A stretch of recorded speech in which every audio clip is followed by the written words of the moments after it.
From the studios of Books in Motion, this is Kris Faulkner, reading The Mount Pelée Redemption, a thriller by Stephen Hawley Martin. Now let's begin with the foreword. I met the woman that you'll come to know as Claire DuMond more than 20 years ago, in the East Lodge of the resort near Boothbay Harbor, Maine. It was the last week of July, and I'd recently quit my job as president of an advertising agency. My entire family was there, including my grown daughter from my first marriage, my elderly mother, my wife, and my son, Hawley, who was then a toddler. My wife's relatives were among our party, too, more than a dozen of them. Her brother had flown in from California, and an uncle from Texas, some cousins from Switzerland. We'd pretty much taken over the lounge in the East Lodge with its big fireplace and its shabby stuffed furniture. The lights were low, but the room was loud and happy.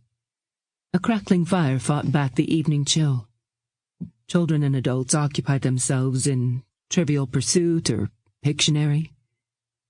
It seemed odd among so much family in a place so far away to meet another Richmonder that I had not met before. She was a good 20 years older than I, and other than the city of her residence, we had no connection whatsoever. But it was one of those first encounters where I felt I'd known this person all my life. She sat by the fire. I pulled up a chair. After a few minutes, I found myself explaining that I'd left the ad game because the timing was good, the agency had been sold and would be merged with another, and I'd always had an urge to write. "I've become convinced," I said, with a frankness reserved for someone I supposed I'd never see again, "that each of us has a purpose, and if we aren't directing our efforts towards the fulfillment of it, well, we feel disconnected, and life becomes a burden. We begin snapping at the kids." "I have no doubt," she said. "What sort of books do you intend to write?" "Well, I have a mystery outlined already, and the first 3 chapters are written. I'm thinking it will be the first in a series." "A protagonist who just can't seem to stay out of trouble." Precisely." Her smile seemed a bit patronizing, so I added, "Of course, I eventually plan to write books that are much more profound." "But if your destiny is to write something profound, why not do it now?" "Mysteries seem like a good place to start. And after I'm known, I'll develop a following. I'll have an audience for the heavy stuff."